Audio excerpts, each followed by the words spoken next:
I was playing, Lane. I didn't think it polite to listen, sir. I'm sorry for that, for your sake. I don't play it accurately. Anyone can play accurately. But I play with wonderful expression. As far as sentiment is concerned, the piano is my forte. I leave the science for life. Yes, sir. And speaking of the science of life, have you got the cucumber sandwiches cut for Lady Bracknell? Yes, sir. Oh, and by the way, Lane, I see from your book that the last time Lord Shorman and Mr. Worthing dined here, 8 bottles of champagne are entered as having been consumed. Yes, sir. 8 bottles and a pint. Why is it that at a bachelor's establishment, the servants invariably drink the champagne? I ask merely for information. I attribute it to the superior quality of the wine, sir. I have often observed that in married households the champagne is rarely of a first-rate brand. Good heavens! Is marriage so demoralizing as that? I believe it is very pleasant, sir. I have had very little experience of it up to the present. I have only been married once, and that was in consequence of a misunderstanding between myself and a young person. I don't know that I much care to hear about your family life, Lane. No, sir. It is not a very interesting subject. I never think of it myself. Very natural, I'm sure. Thank you. Thank you, sir. Lane's views on marriage seem somewhat lax. Really, if the lower orders don't set us a good example, what on earth is the use of them? They seem to me, as a class, to have absolutely no sense of moral responsibility. Mr. Ernest Worthing. How are you, my dear Ernest? What brings you up to town? Oh, pleasure, pleasure. What else should bring one anywhere? Eating as usual, I see, Algy. I believe it is customary, in good society, to take some slight refreshment at 5 o'clock. Where have you been since last Thursday? In the country. What on earth do you do there? When one is in town, one amuses oneself. When one is in the country, one amuses other people. It is excessively boring. And who are the people you amuse? Oh, neighbours. Got nice neighbours in your part of Shropshire? Perfectly horrid. Never speak to one of them. How immensely you must amuse them. By the way, Shropshire is your county, is it not? Shropshire? Yes, of course. Hello. Why all these cups? Why cucumber sandwiches? Why such reckless extravagance in one so young? Who is coming to tea? Oh, merely Aunt Augusta. And Gwendolen. How perfectly delightful. Yes, that is all very well, but I'm afraid Aunt Augusta won't quite approve of your being here. May I ask why? My dear fellow, the way you flirt with Gwendolen is perfectly disgraceful. It is almost as bad as the way Gwendolen flirts with you. I am in love with Gwendolen. I have come up to town expressly to propose to her. I thought you had come up for pleasure. I call that business. How utterly unromantic you are. I really don't see anything romantic in proposing. It is very romantic to be in love, but there's nothing romantic about a definite proposal. Why, one may be accepted. One usually is, I believe. And then the excitement is all over. The very essence of romance is uncertainty. If I ever get married, I shall try very hard to forget the fact. I have no doubt about that, dear Algy. The divorce court was specially invented for people whose memories are so curiously constituted. There is no use speculating on that subject. Divorces were made in heaven. Oh, don't touch the cucumber sandwiches. They are ordered specially for Aunt Augusta. Well, you have been eating them all the time. That is quite a different matter. She is my aunt. Here, have some bread and butter. The bread and butter is for Gwendolen. Gwendolen is devoted to bread and butter. And very good bread and butter it is, too. Well, my dear fellow, you need not eat it as if you're going to eat it all. You behave as if you were married to her already. You are not married to her already. And I don't think you ever will be. Why on earth do you say that? Well, in the first place, girls never marry the men they flirt with. Girls don't think it right. Oh, that is nonsense. It isn't. It is a great truth. It accounts for the extraordinary number of bachelors one sees all over the place. In the second place, I don't give my consent. Your consent? My dear fellow, Gwendolen is my first cousin, and before I allow you to marry her, you must clear up the whole subject of Cecily. Cecily? What on earth do you mean? What do you mean, Algy, by Cecily? I don't know anyone of the name of Cecily. Bring me that cigarette case Mr. Worthing left in the smoking room the last time he dined here. Yes, sir. Do you mean to say you have had my cigarette case? I wish you had told me about it. I have been writing frantic letters to Scotland Yard about it. I was very nearly offering a large reward. Well, I wish you would offer one. I happen to be more than usually hard up. Well, there's no good in offering a large reward now that the thing is found. I think that is rather mean of you, Ernest, I must say. However, it makes no matter. For now that I look at the inscription inside, I find that the thing isn't yours after all. Of course it's mine. You have seen me with it 100 times. And you have no right whatsoever to read what's written inside. It's a very ungentlemanly thing to read what's written inside a private cigarette case. Oh, it is absurd to have a hard and fast rule about what one should read and what one shouldn't.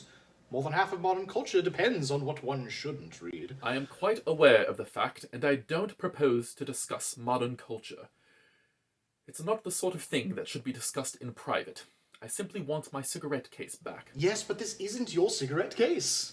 This cigarette case is a present from someone by the name of Cecily, and you just said you didn't know anyone of that name. Well, if you want to know, Cecily happens to be my aunt. Your aunt? Yes. Charming old lady she is too, lives in Tunbridge Wells. Just give it back to me, Algy. But why does she call herself Little Cecily if she is your aunt that lives at Tunbridge Wells? From Little Cecily, with her fondest love. My dear fellow, what on earth is there in that? Some aunts are tall, some aunts are not tall. Surely that's the sort of thing that an aunt may be allowed to decide for herself. You seem to think that all aunts must be exactly like your aunt. That is absurd. For heaven's sake, Algy, give me back my cigarette case. Yes, but why does your aunt call you her uncle? From Little Cecily, with her fondest love, to her dear uncle, Jack.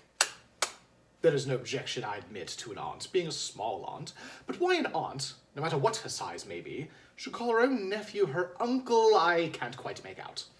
Besides, your name isn't Jack at all. It's Ernest.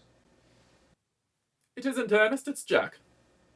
You have always told me it was Ernest. I've introduced you to everyone as Ernest. You answer to the name of Ernest, you look as if your name was Ernest. You are the most earnest-looking person I ever saw in my life. It is utterly absurd you're saying your name isn't Ernest. It's on your cards. Here's one of them. Mr. Ernest Worthing, B4, The Albany. I shall keep this as proof that your name is Ernest if you ever attempt to deny it to me, or to Gwendolen, or to anyone else. Well, my name is Ernest in town and Jack in the country, and the cigarette case was given to me in the country. Yes, but that does not account for the fact that your small aunt Cecily, who lives at Tunbridge Wells, calls you her dear uncle. Come, old boy, you must have the whole thing out at once. My dear Algy, you talk exactly as if you were a dentist. It is very vulgar to talk like a dentist when one is not a dentist. It produces a false impression. Well, that is exactly what dentists always do. Now, go on. Tell me the whole thing. I may mention that I have long suspected you of being a confirmed and secret Bunburyist. I'm quite sure of it now. Bunburyist? What on earth do you mean by a Bunburyist? I'll reveal to you the meaning of that incomparable expression. Once you reveal to me why you are Ernest in town and Jack in the country. Well, produce my cigarette case first. Here it is. Now produce your explanation, and pray make it improbable. My dear fellow, there is nothing improbable about my explanation at all. It is quite ordinary. The old Mr. Thomas Cardew, who adopted me when I was a little boy, made me in his will guardian to his granddaughter, Miss Cecily Cardew. Cecily, who addresses me as her uncle out of motives of respect that you could not possibly appreciate, lives at my place in the country under the charge of her admirable governess, Miss Prison. Where is that place in the country, by the way? That is nothing to you, dear boy. You are not going to be invited. I may tell you candidly that the place is not in Shropshire. I suspected that, my dear fellow. I've Bunburyed all over Shropshire on 2 separate occasions. Now, go on. Why are you Ernest in town and Jack in the country? My dear Algy, I do not know whether or not you will be able to understand my real motives. You are hardly serious enough. When one is placed in the position of guardian, one must take on a very high moral tone on all subjects. It's one's duty to do so. And as a very high moral tone cannot be said to conduce very much to either one's health or one's happiness, in order to get up to town, I have always pretended to have a younger brother of the name of Ernest, who lives in Albany, and gets into the most dreadful scrapes. And that, my dear friend, is the whole truth, pure and simple. The truth is rarely pure and never simple. Modern life would be very tedious if it were either. In modern literature, a complete impossibility. That wouldn't at all be a bad thing. Literary criticism is not your forte, my dear fellow. Don't try it. Leave that to people who have never been at a university. They do it so well in the daily papers. What you really are is a Bunburyist. I was quite right in saying you were a Bunburyist. You are one of the most advanced Bunburyists I know. What on earth do you mean? You have invented a very useful younger brother, called Ernest, that you may be able to come up to town whenever you like. I have invented an invaluable permanent invalid called Bunbury, so that I may be able to go down into the country whenever I choose. Bunbury is perfectly invaluable. If it weren't for Bunbury's extraordinary bad health, for instance, I wouldn't be able to dine with you at Willis's tonight, for I've really been engaged to Aunt Augusta for more than a week. I haven't asked you to dine with me anywhere tonight. I know. You're absurdly careless about sending out invitations. Nothing annoys people so much as not receiving invitations. You had much better dine with your Aunt Augusta. I haven't the smallest intention of doing anything of the kind. To begin with, I dine there on Monday, and once a week is quite enough to dine with one's own relations. In the second place, whenever I do dine there, I'm always treated as a member of the family, and sent down with either no women at all, or two. In the third place, I know perfectly well who she will sit me next to tonight. Mary Farquhar, who always flirts with her own husband across the dinner table. That is not very pleasant. Indeed, it is not even decent. And that sort of thing is enormously on the increase. The amount of married women in London who flirt with their own husbands, it's perfectly scandalous. It looks so bad, it's washing one's own clean linen in public. Besides, now that I know you to be a Bunburyist, I naturally want to talk to you about Bunburying. I want to tell you the rules. I am not a Bunburyist at all. If Gwendolen accepts me, I plan to kill my brother. Indeed, I think I shall kill him in any case. Cecily is a little bit too much interested in him. It is rather a bore. So, I'm going to get rid of my brother Ernest. And I strongly advise you to do the same with with your invalid friend who has the absurd name. Nothing will induce me to part with Bunbury. And if you ever get married, which seems to me to be extremely problematic, you'll be very glad to know Bunbury. A man who marries without knowing Bunbury is a very tedious time of it. That is nonsense. If I marry a charming girl like Gwendolen, and she is the only girl I have ever met that I would marry, I certainly won't want to know Bunbury. Then your wife will. You don't seem to realize that in married life, 3 is company and 2 is none. That, my dear friend, is the theory that the corrupt French drama has been propounding for the past 50 years. Yes, and the happy English home is proved in half the time. For heaven's sake, don't try to be cynical. It's perfectly easy to be cynical. My dear fellow, it isn't perfectly easy to be anything nowadays. There's such a lot of beastly competition about. That must be Aunt Augusta. Only relations, or creditors, ever ring in that Wagnerian manner. Now, if I get her out of the way for 10 minutes, so that you may have an opportunity for proposing to Gwendolen, may I dine with you tonight at Willis's? I suppose, if you want to. Yes, but you must be serious about it.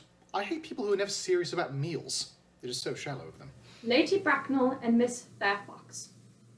Good afternoon, dear Algernon. I hope you are behaving very well. I am feeling very well, Aunt Augusta. Well, that's not quite the same thing. In fact, the two things rarely go together. Dear me, you are smart. I am always smart. Am I not, Mr. Worthing? You are quite perfect, Miss Fairfax. Well, I hope I am not that. It would leave no room for development. And I intend to develop in many directions. I'm sorry if we are a little late, Algernon, but I was obliged to call on dear Lady Harbury. I hadn't been there since her poor husband's death. I never saw a woman so altered. Well, she looks quite 20 years younger. And now I'll have a cup of tea and one of those nice cucumber sandwiches you promised me. Certainly, Aunt Augusta. Won't you come and sit here, Gwendolen? Thanks, Mamma. I'm quite comfortable where I am. Good heavens, Lane, why are there no cucumber sandwiches? I ordered them specially. There were no cucumbers in the market this morning, sir. I went down twice. No cucumbers? No, sir. Not even for ready money. That will do, Lane. Thank you. Thank you, sir. I am greatly distressed, Aunt Augusta, about there being no cucumbers. Not even for ready money. It really makes no matter, Algernon. I had some crumpets with Lady Harbury, who seems to me to be living entirely for pleasure now. I hear her hair has turned quite gold from grief. Oh, well, it certainly has changed its colour.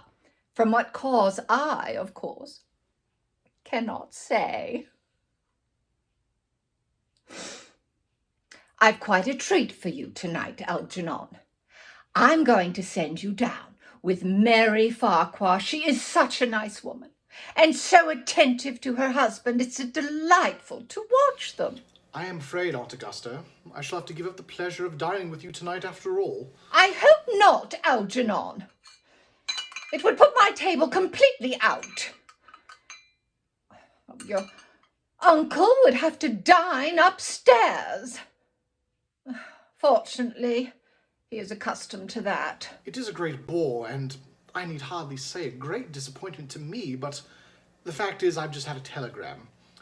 My poor friend Bunbury is ill again, and they seem to think I should be with him. It is very strange. This Mr. Bunbury seems to suffer from curiously bad health. Yes, poor Bunbury is a dreadful invalid.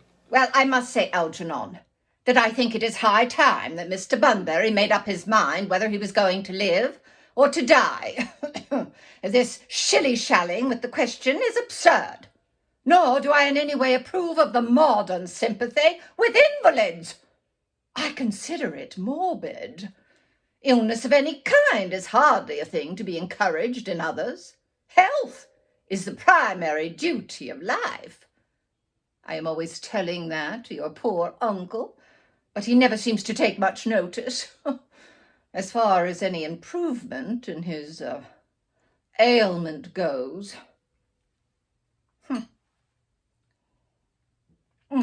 I should be much obliged if you would ask Mr. Bunbury from me to be kind enough not to have a relapse on Saturday, for I rely on you to arrange my music for me. It is my last reception, and one wants something that will encourage conversation, particularly at the end of the season, when everyone has said practically whatever they've had to say, which in most cases was probably not much. I'll speak to Bunbury, Aunt Augusta, if he is still conscious. And I think I can promise that he'll be all right for Saturday. Of course, the music is a great difficulty, for if one plays good music, people don't listen, and if one plays bad music, people don't talk. But I'd be more than happy to run you through the program I've drawn up if you'll follow me into the next room. Oh, thank you, Algernon. It is very thoughtful of you. I'm sure the program will be delightful. After a few expurgations, French songs I cannot possibly allow. People always seem to think that they are improper and either look shocked, which is vulgar, or laugh, which is worse. But German sounds a thoroughly respectable language, and indeed I believe is so. Gwendolen? You will accompany me? Certainly, Mamma. Charming day it has been, Miss Fairfax. Pray don't talk to me about the weather, Mr. Worthing. Whenever someone talks to me about the weather, I always feel quite certain they mean something else. And that always makes me so nervous. I do mean something else. I thought so. In fact, I'm never wrong. And I would like to be allowed to take advantage of Lady Bracknell's temporary absence. I would certainly advise you do so. Mamma has a way of coming back suddenly into a room that I have often had to speak to her about. Lady Fairfax, ever since I met you, I have adored you more than any other girl that I have met since I met you. Yes, I am quite well aware of the fact. But I have often wished that in public, at any rate, you would have been more demonstrative. For me, you have always been an irresistible fascination. Even before I knew you, I was far from indifferent to you. We live, Mr. Worthing, as I hope you know, in an age of ideals. The subjects are constantly mentioned in the more expensive monthly magazines, and has reached the provincial pulpits, I am told. And my ideal has always been to love someone with the name of Ernest. Oh, there is something in that name that inspires absolute confidence. The moment Algernon first told me he had a friend called Ernest, I knew I was destined to love you. You really love me, Gwendolen? Passionately. Darling, you don't know how happy you've made me. My own Ernest. But you don't really mean to say that you couldn't love me if my name wasn't Ernest? But your name is Ernest. Yes, I know it is, but supposing it was something else, you don't mean to say you couldn't love me then? Ah, but that is clearly metaphysical speculation. And like most metaphysical speculation, it has very little reference to the actual facts of life as we know them. Personally, darling, to speak quite candidly, I don't much care about the name of Ernest. I don't think the name suits me at all. It suits you perfectly. It is a divine name. It has music of its own. It produces vibrations. Well, really, Gwendolen, I must say I think there are lots of other much nicer names. I think Jack, for instance, a charming name. Jack? No, there is very little music in the name of Jack, if any at all, indeed. It does not thrill. It produces absolutely no vibrations.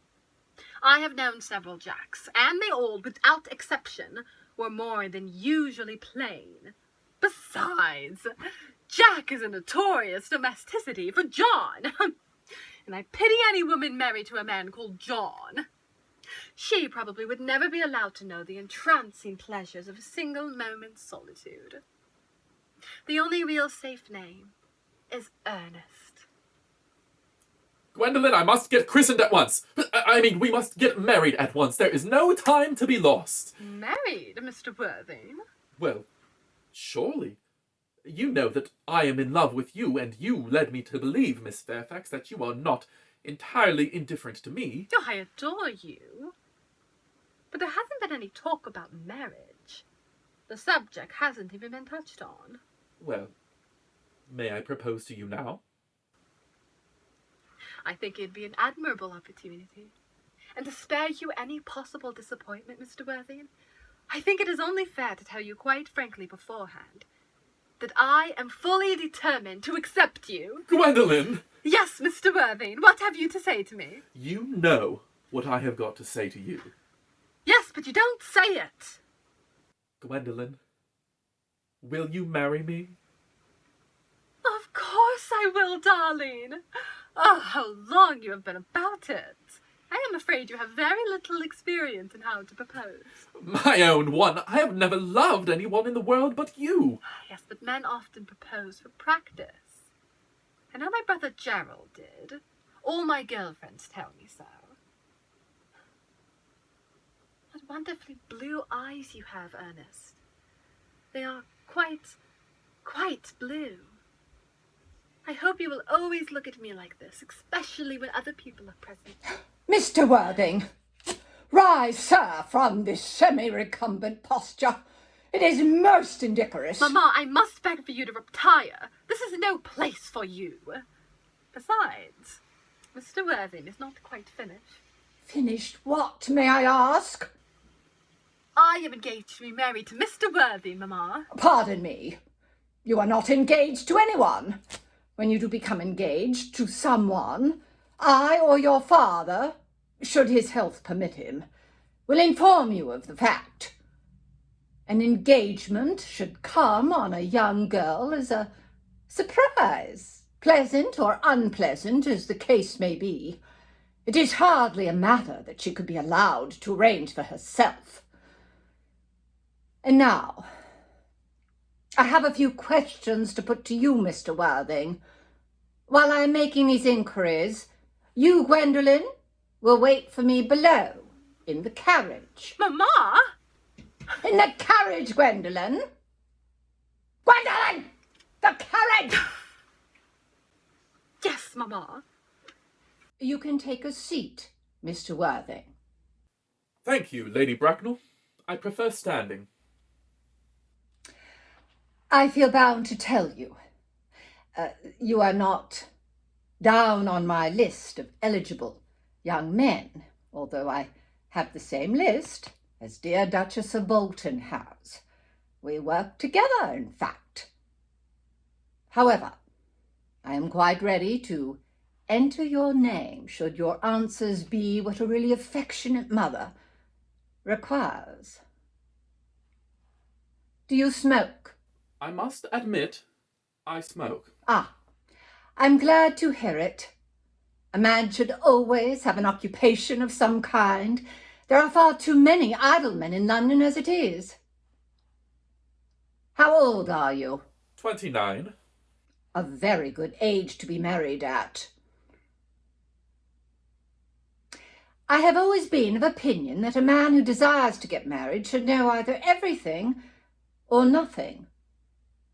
Which do you know? I know nothing, Lady Bracknell. I am pleased to hear it. I do not approve of anything that tampers with natural ignorance. Ignorance is like a delicate exotic fruit. Touch it, and the bloom is gone. The whole theory of modern education is radically unsound. Fortunately, in England, at any rate, education produces no effect whatsoever. If it did, it would prove a serious danger to the upper classes, and probably lead to acts of violence in Grosvenor Square. What is your income? Between 7,000 and 8,000 a year. Ah, in land or in investments? In investments, chiefly. Oh, that is satisfactory. What between the duties expected of one during one's lifetime and the duties exacted from one after one's death, land has ceased to be either a profit or a pleasure. Oh, it gives one position and prevents one from keeping it up. That's all that can be said about land. I have a country house with some land, of course, attached to it. About 1,500 acres, I believe, but I don't rely on that for my real income. As far as I can tell, the poachers are the only ones who make anything out of it. A country house? How many bedrooms? Oh, well, that point can be cleared up afterwards. You have a townhouse, I hope? A girl with a simple, unspoiled nature like Gwendolen could hardly be expected to reside in the country. Well, I own a house in Belgrave Square, but it's let by the year to Lady Bloxham. But I could get it back at any time at 6 months' notice. Lady Bloxham? Ah, I don't know her. Oh, she goes about very little. She is a lady considerably advanced in years. Ah, nowadays that is no guarantee of respectability of character. What number, Belgrave Square? 149. Oh, dear. The unfashionable side.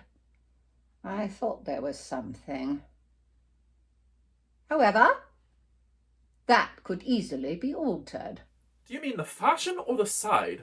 Both, if necessary, I presume. What are your politics? Well, I am afraid I really have none. I am a liberal unionist. Oh, they count as Tories. They dine with us, or come in the evening at any rate. Now, to minor matters. Are your parents living? I have lost both my parents. To lose one parent, Mr. Worthing, may be regarded as a misfortune. To lose both looks like carelessness. Who was your father? He was evidently a man of some wealth. Was he born in what the radical papers call the purple of commerce, or did he rise from the ranks of the aristocracy? I'm afraid I don't really know, Lady Bracknell. I said that I had lost my parents, but it would be nearer the truth to say that my parents seem to have lost me. I don't know who I am by birth. I was found. Found? The late Mr. Thomas Cardew, an old gentleman of a very charitable and kindly disposition, found me and gave me the name of Worthing because he happened to have in his pocket a first-class ticket to Worthing. Worthing is a place in Sussex. It is a seaside resort. Where did the charitable gentleman who had the first-class ticket for this seaside resort find you? In a handbag. A handbag? Yes, Lady Bracknell. I was in a handbag. A rather large, black leather handbag with handles to it. Rather an ordinary handbag, in fact. In what locality did this Mr. James or Thomas Cardew come across this ordinary handbag? In a cloakroom at Victoria Station. It was given to him in mistake for his own. The cloakroom at Victoria Station? Yes, the Brighton line. Ah, the line is immaterial.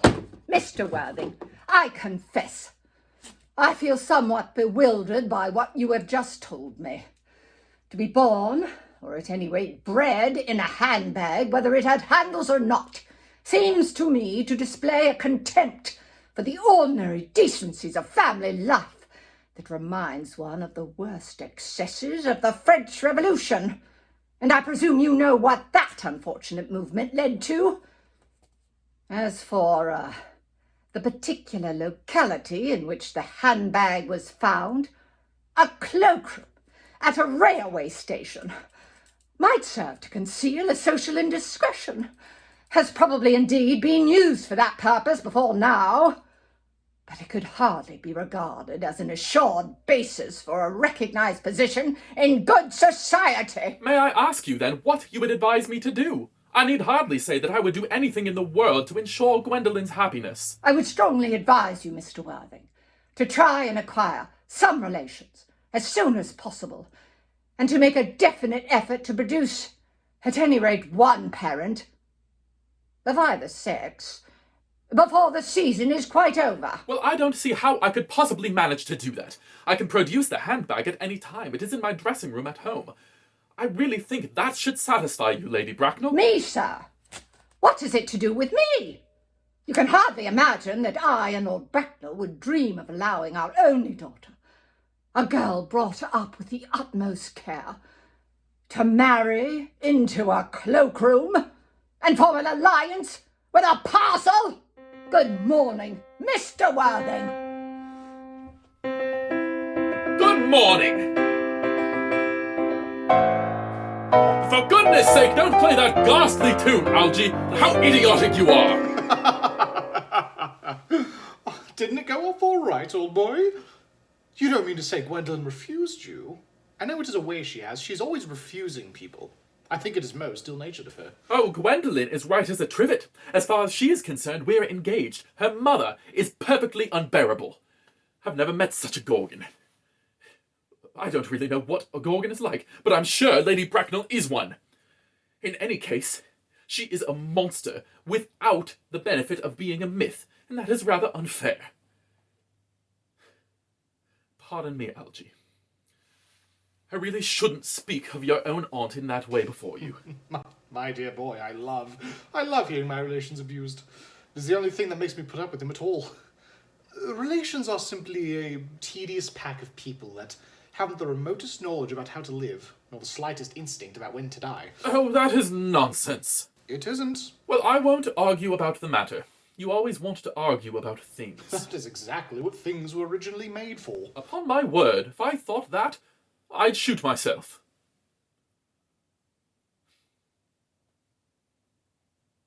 You don't think that there's any chance that Gwendolyn might become like her mother in about 150 years, do you, Algy? All women become like their mothers. That is their tragedy.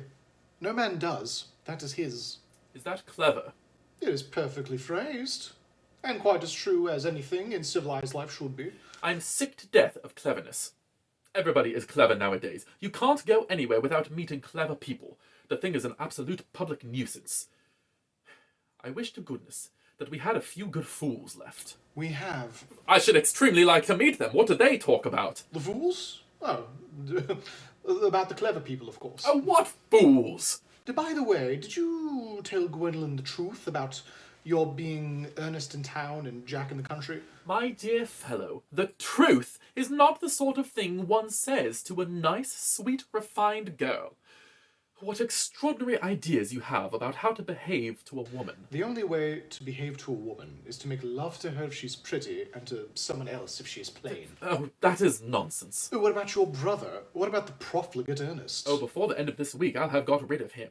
I'll say he died in Paris of apoplexy. Lots of people die of apoplexy quite suddenly, don't they? Yes, but it's hereditary, my dear fellow. It's the sort of thing that runs in families. You'd much better say he died of a severe chill. You are sure a severe chill isn't hereditary? Or anything of the kind? Of course it isn't. Very well, then. My poor brother Ernest, carried off suddenly in Paris by a severe chill. That gets rid of him. But I thought you said that Miss Cardew was a little too much interested in your poor brother Ernest. Won't you feel his loss a great deal? Oh, that is all right. Cecily is not a silly romantic girl, I'm glad to say. She has a capital appetite, goes on long walks, and pays no attention at all to her lessons. I would rather like to see Cecily. I will take very good care you never do. She is excessively pretty and is only just 18. Have you told Gwendolyn that you have an excessively pretty ward who is only just 18? Oh, one doesn't go blurting these things out to people.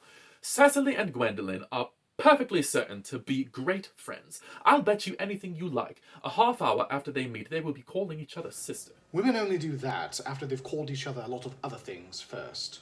Now, my dear boy, if we want to get a good table at Willis's, we really must go up and change. Did you know it's nearly 7? Oh, it is always nearly 7. Well, I'm hungry. I never knew you when you weren't. And what shall we do after dinner? Go to the theatre? Oh, no. I loathe listening. Well, let us go to the club. Oh, no, I hate talking. Well, we might trot round to the Empire at 10. Oh, no. I can't bear looking at things. It is so silly. Then what shall we do?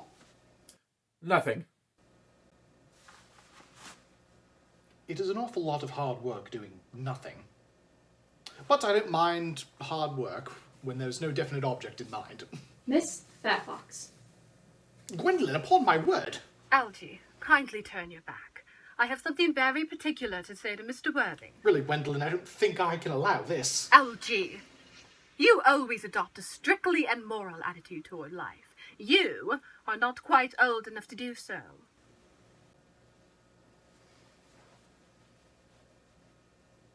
My own darling.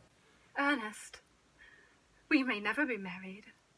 From the expression on Mamma's face, I fear we never shall. Few parents nowadays pay any regards to what their children say to them. The old-fashioned respect for the young is fast dying out.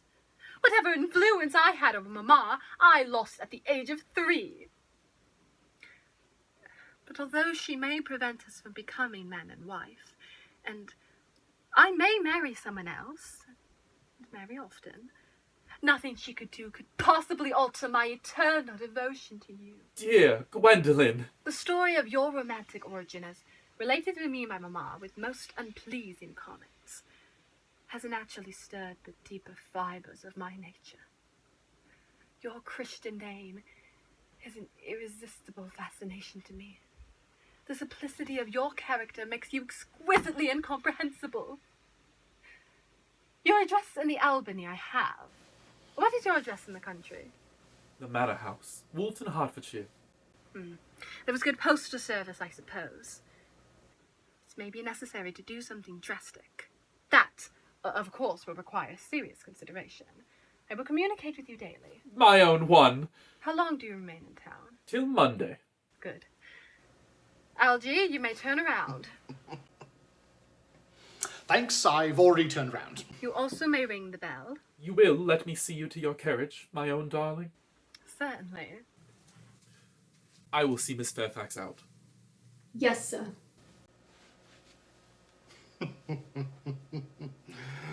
A glass of sherry, Lane. Yes, sir. Tomorrow, Lane, I'm going bunburying. Yes, sir. I shall probably not be back till Monday. You can put up my dress clothes, my smoking jackets, and all the Bunbury suits. Yes, sir. I hope tomorrow will be a fine day, Lane. It never is, sir. Lane, you are a perfect pessimist. I do my best to give satisfaction, sir. There's a sensible, intellectual girl. The only girl I ever cared for in my life. What on earth are you so amused at? Oh, I'm anxious about poor Bunbury's health, that is all. If you don't take care, your friend Bunbury will get you into a serious scrape one day. Oh, I love scrapes. They're the only things that are never serious. Oh, that's nonsense, Algie. You never talk anything but nonsense. Nobody ever does.